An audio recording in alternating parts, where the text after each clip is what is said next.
Hi, so I just finished the readings with J.V. Johnson on Taps Media by J.V. Johnson. I'm Rebecca Foster, and just so I can put it out there, there are so many people who get into the chat and who try to call into that program. This is like a 1-hour deal during the second and fourth Wednesdays that we're doing this. So the second Wednesday will be a 2 to 3 Eastern Standard, and the fourth Wednesday will be a 9 to 10 Eastern Standard. So we're only doing it for an hour, and we cram in as many readings as we can during that time frame. But knowing that there are so many people in there, we have some people who are the mods in those rooms that I have asked, and JV have asked to grab a few names that they feel have been there waiting, are still just being very polite and being patient, to pull their names from that chat room and give them to me when they're done. So these are not people I have chosen, and they're just kind of out of the chat. And at this point, I can't see the chat. So I'm going only by the name that has been messaged to me that I should be reading. So this is what we're going to do. And I am going to do very quick readings like the readings I just did for these people. So the first one is a Scott A. Phillips. All right, so for Scott. Scott, the first thing that your guides are showing you is that, or showing me, is that you're climbing up what looks like the, playground monkey bars. They're metal, and they're actually like the rainbow ones where you can climb up each bar. And as a kid, you do this so diligently and just so swiftly. But imagine, they're wet, how you really have to be careful how you scale these things. You have to put your foot in just the right place. You have to use your strength and your balance in order to get to the top without falling through or hurting yourself. And so what they're saying right here is this is kind of where you're at right now, is that the steps that are in front of you, they're not going anywhere. They're not moving. They're stable. You are going to have to traverse them carefully, critically, thoughtfully, and then you'll succeed. You're going to get to the top, and you're going to be able to sit. What do we do when we get to the top of those things? We play, we hang upside down, you balance, you have fun. And this is a place that you will be able to stay and figure things out as long as you want. It's not a place that is going to be difficult. I think getting up to the top is really the only part that's going to take your thought process. There's always another way down, or you can jump down. And so this is also something that you can do repetitively. This tells me that as I'm watching you do this over and over again, make sure that in the events that are coming up for you, this is the last thing, in the events coming up for you now, that as you are climbing up to the top, hanging out, upside down, whatever you're going to do when you're up there, when you jump back down, pay attention to the events and the people and the situations that are coming into your life. Because what it's basically saying is you might do this over and over and over, but you don't have to. There's other things going on. This may be a habitual act, a person or a situation that you do habitually over and over again. Consider the people and the things going on in your life right now. Make sure that they're positive. If you find that something causes you pain over and over again, pay attention. Look at what is being said and done and think, have I heard that before? Have I felt this way before? Yes, I don't want to feel that anymore. I don't want to feel this, and I don't want to hear that anymore. Break the chain. Stop with anything that is addictive as far as behaviors and things and people go, and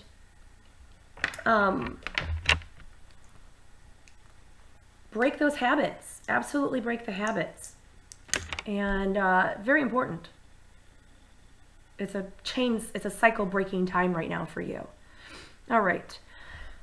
Excuse me. Next is Lee McFerrin. Okay, Lee. Let's take a peek at Lee. Let me make sure this is still recording. Yes, it is. All right. So Lee, for you,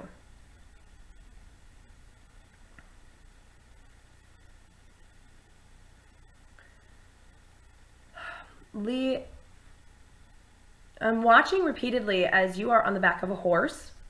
Now, horses represent on that. Sorry, that headphone was like shoved in my ear, and I was like, "Why am I so deaf?" I'm like, "Oh yeah, my headphone, doy," and now my ear is like weird.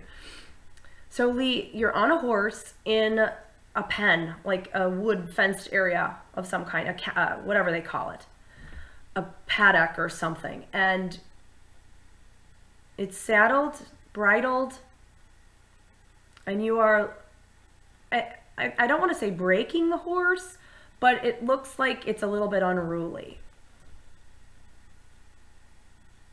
There's people that are by the door or by the gate, and you keep going around and you're yelling, "Open the gate!"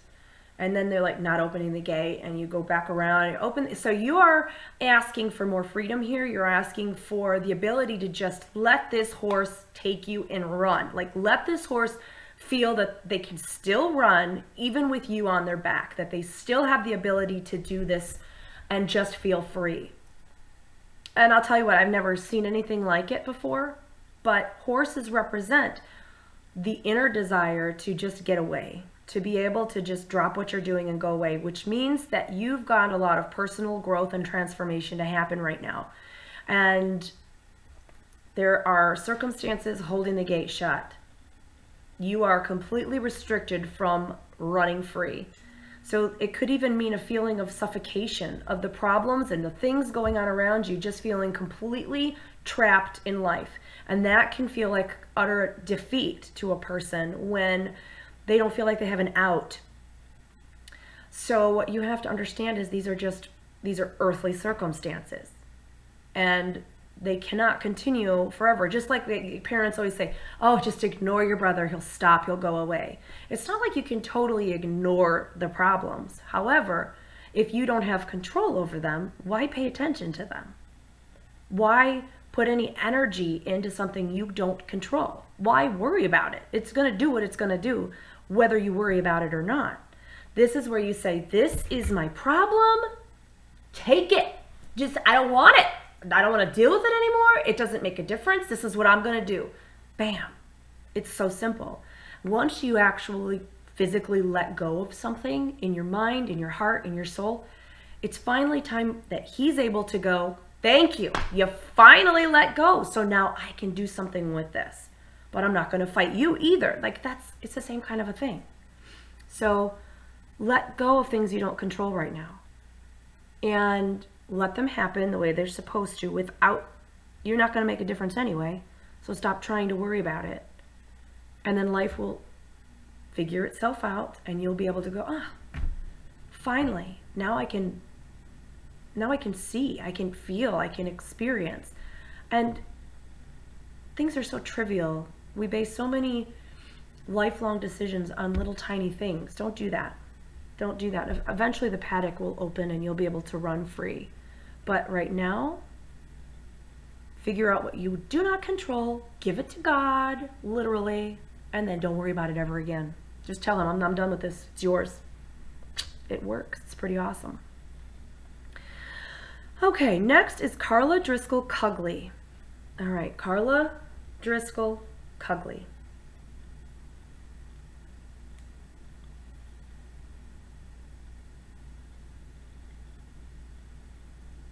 Carla Driscoll Cugley. So Carla, what your guides are showing me, first thing that they're showing me is that you are walking next to a ledge that's to your left. This would mean you would have constraints or feelings of constraint for things that would make sense, logical things, where your free-flowing, artistic, emotional, spontaneous vibe might be like exploding. You are more restricted on the brainiac side of things. Now, it's not that you're stupid, it's just that there's more choices to be had that would be emotionally fueled, spontaneous, risky, and right now you can't you cannot rely on that. You'll end up making mistakes if you you have to wait until this side is free, your left side is free from this wall to make decisions. So the main message for you right now is don't buy a house, don't buy a car, don't get involved in something that is long-term without having a clear left functioning side, spiritual and earthly. This is an experience you will be going alone. And until you round the corner and find your way up to an actual landing where you feel safe and secure, do not make any decisions. It's like my hairdresser when I was pregnant. I always wanted to cut my hair off. And she's like, you are pregnant. I am not letting you cut your hair. You cannot cut your hair. I don't care how much you want your hair cut. I won't cut your hair while you're pregnant because it's emotionally fueled. I'm like, but I want short hair. Nope.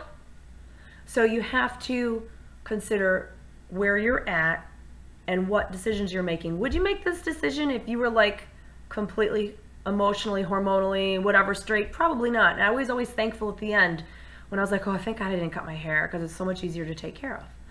So until you round the corner and you have clarity of a situation, do not make any emotional decisions. Do not make a decision until you have all the facts. Do not make an emotional decision unless you've actually read the reviews, that kind of a thing. So that is for you, Carla. Wait to make any big decisions. No, nothing emotional, no emotional purchases, no emotional decisions. Right now you have to wait. Just wait it out. Doris Alde Help. Doris Alde Help.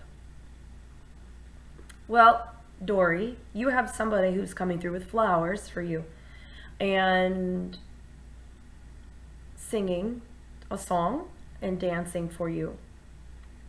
Gentlemen, I would say 5'8" maybe in height. Tan slacks, looks like a white shirt and then a sweater that's kind of buttoned up halfway. Yellow and white flowers. And he's dancing like in a swirl. Excuse me. And it almost sounds like he's dancing to I Love You Truly.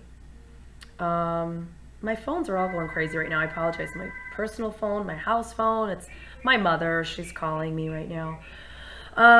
So you basically have somebody coming through calling you Dory with flowers and dancing and singing I Love You Truly. And the taste of buttercream. I don't know why. Buttercream, white vanilla buttercream. It's interesting. I'm wondering if this was a soldier, because it looks like I'm like seeing a headstone on like Arlington headstone. So you'll have to let me know about this one, Dory. I'm calling you Dory and your name is Doris. It's somebody who admires you is coming through to say hi and give you flowers. All right. Carol Jeanette Jones is the last one that was chosen by the moderators. So Carol Jeanette Jones.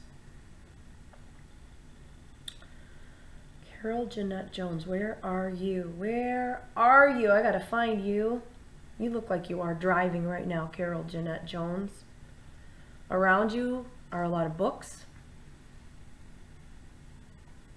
a lot of sorting, a lot of books, a lot of intelligence, filing, lots of information being filed. So either you're a librarian or you like work in a medical office or something, because there's a lot of filing going on, lots of data, lots of information.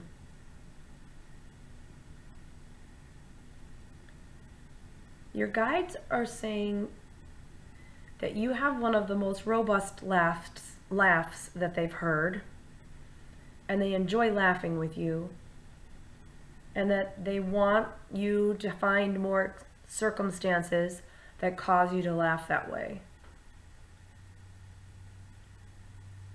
They said you're very objective, And so you're careful about who you go out with, who you hang around with.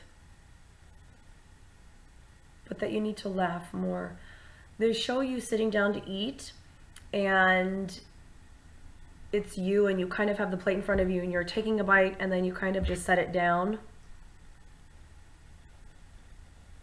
So there is this thing about eating at the table alone, or having to eat alone. But the second part of that is watching like gallbladder or appendix. And so if you're having difficulty right now with anything that after you eat something greasy, I would get into the doctor and have them check your gallbladder. Also check for any kind of gallstones. I feel like gallbladder may be giving you an issue right now. Everything is preventive, so it's not like you are going to have this massive issue, but it could be that it needs to be removed. So go in, if you're feeling weird pains in your right side, go in and get your gallbladder checked, because it looks like gallbladder, appendix. Gallbladder is up higher than the appendix, but I have to say gallbladder because I don't think the appendix gets stones. I think it's the gallbladder, so get that checked out. Whew. So I'm glad to have read the 5 of you, and keep watching JV Johnson and I while we do our little reading things together, and it's super fun. So catch up with us here and on our YouTube channels, our websites, everything. Just follow us, like us, subscribe, and then be a part of it, and let us know after, you know, the next reading we do. Let us know how these vibe with you guys as well. And I don't always get to read the chat. Chat reads, it goes through too fast, and I'm reading people off of the phone in this setting. But when I do my own galleries on YouTube, I'm able to read the chat more, and I get more involved with chat only. So we'll see you guys later, and thanks for watching. Bye. If I hit the step button here, it would help. So I'll see you guys later. Bye.